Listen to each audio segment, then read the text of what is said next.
Hey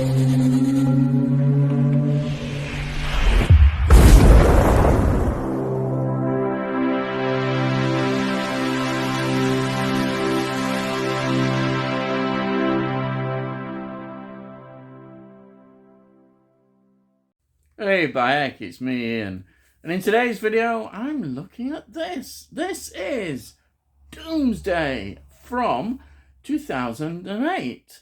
It's a sci-fi action film with quite a lot of gore in it.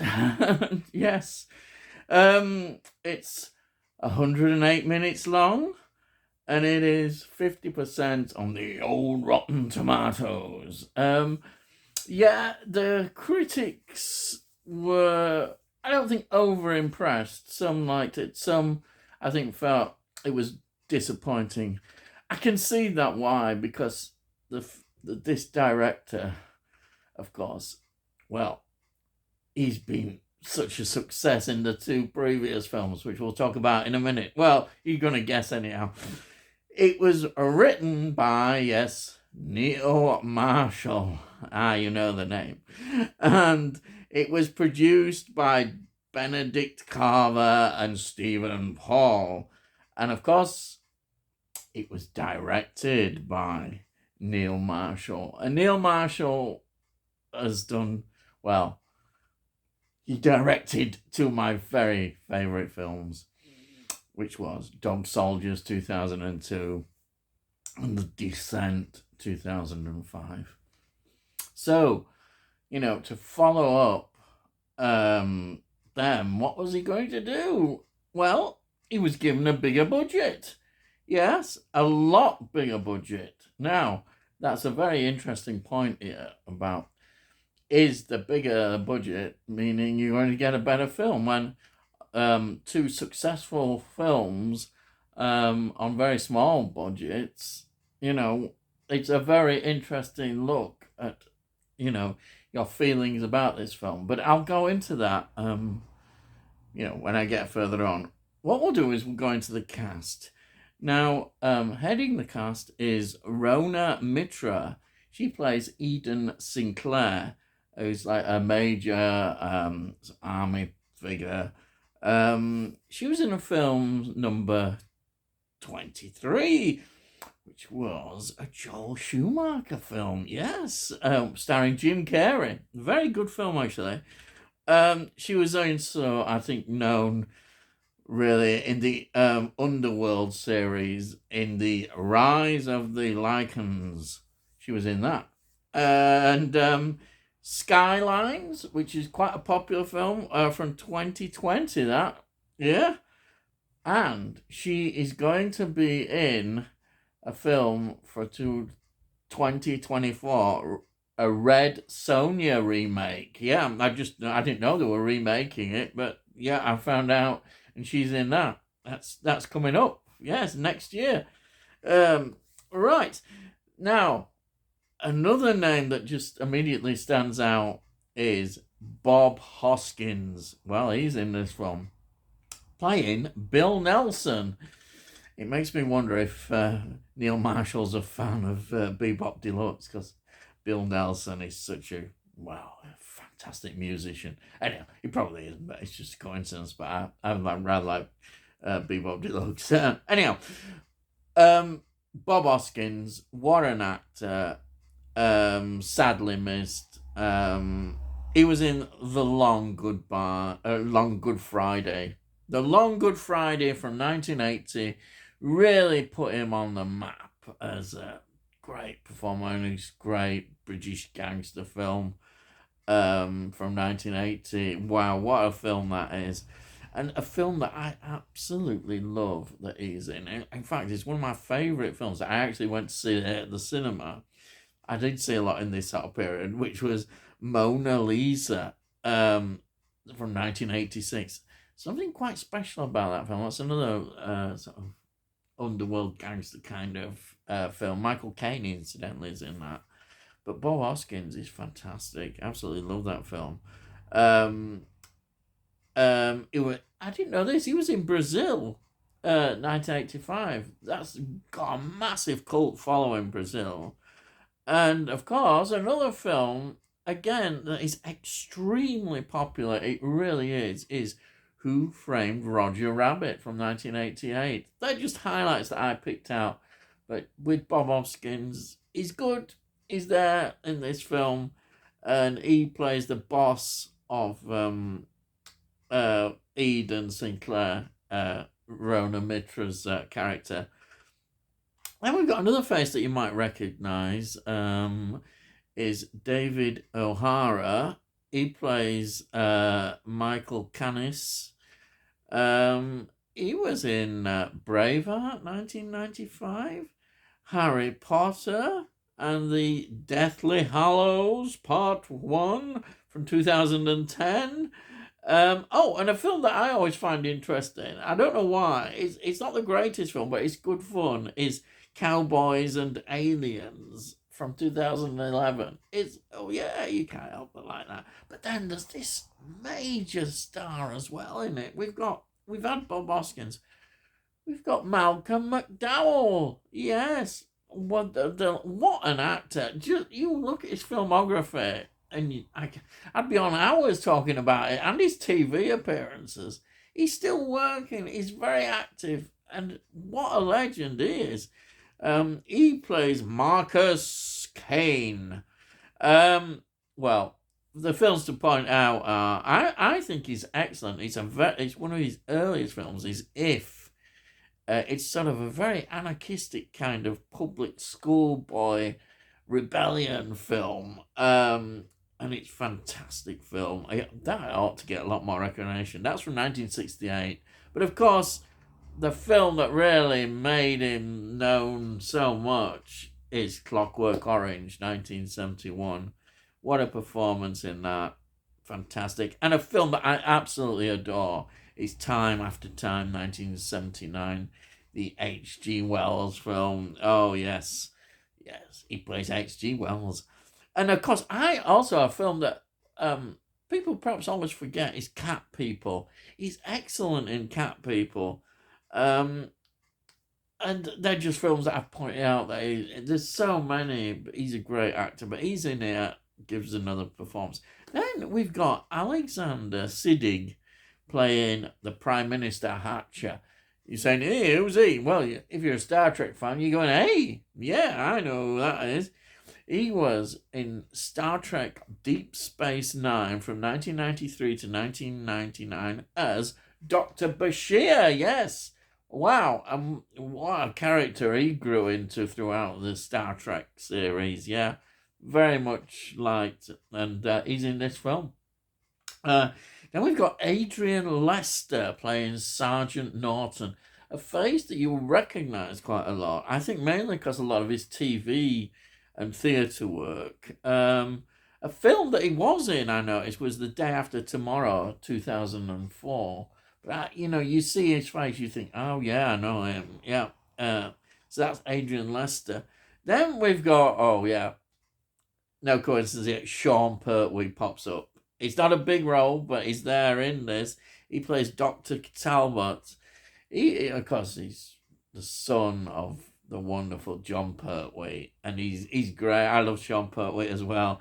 He was in Event Horizon, 1997, which is a film I absolutely love. And of course, the Neil Marshall film, Dog Soldiers, of 2002. Wonderful. And finally, Craig Conway plays Sol. He's the leader of the Marauders. He was in Dog Soldiers, 2002. And also The Descent, yes, 2005. Excellent film, that. Brilliant. Now, it was filmed in Scotland and South Africa. The budget was £17 million. It was considered underperforming at the box office, and over the years it's made up to the latest is $22.5 million, so it's gone roughly about the same,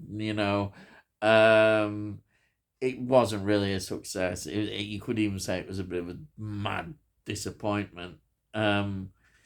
Definitely. The music, Tyler Bates, is in it, and then 2 songs spring out, and I think, oh wow, there's quite a few songs played, but there's Spellbound by Susie and the Banshees. What a great song that is, and 2 Tribes, Frankie Goes to Hollywood. So let's have a look here now.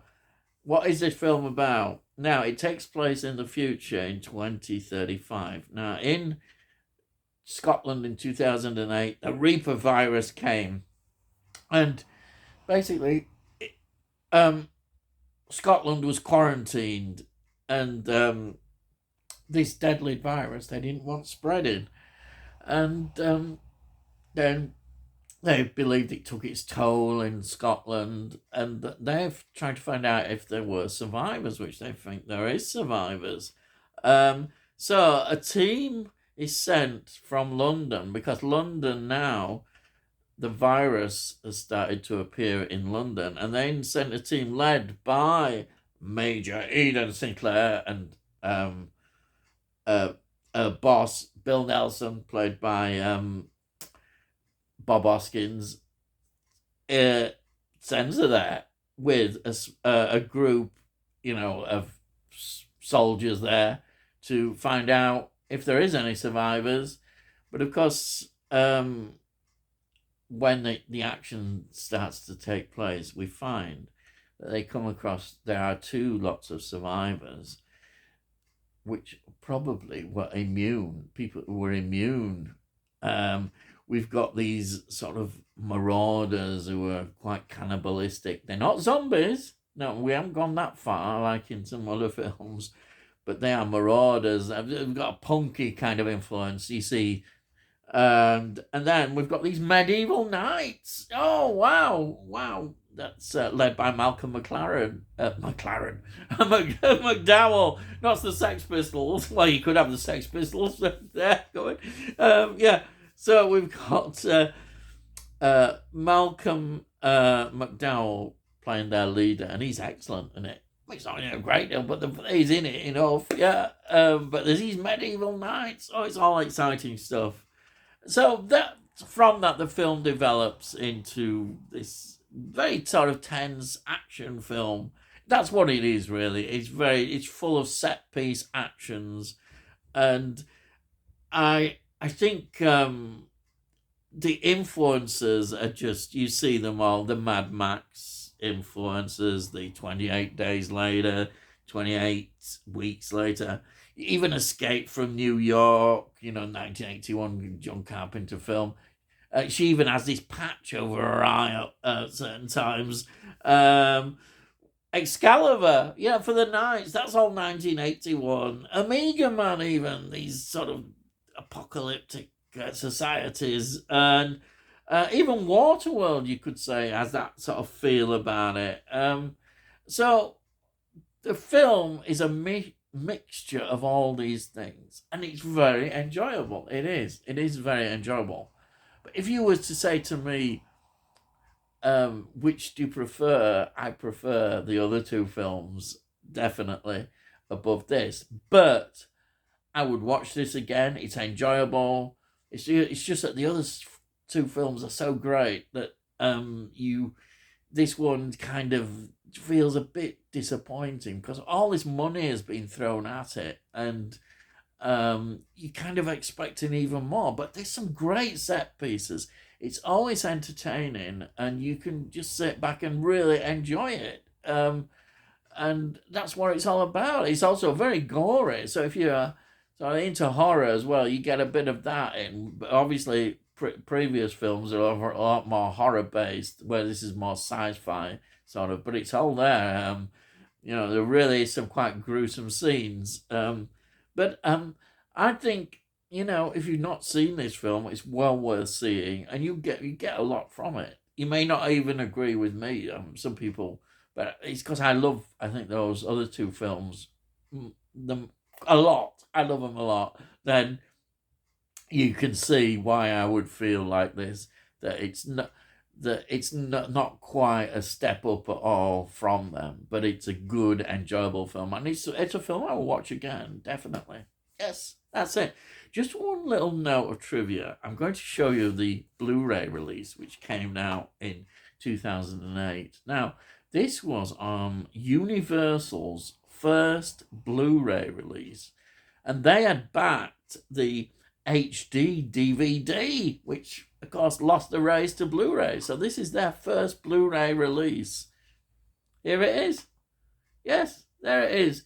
And the extras mainly are all these commentaries in the thing. And there's also attempts, because it's a new thing, with the interactive menus and angles and shots, and that sort of thing phased out, and putting your own bookmarks down, and you don't get that now. But this is, as I say, their first release on Universal. Yeah, that's it.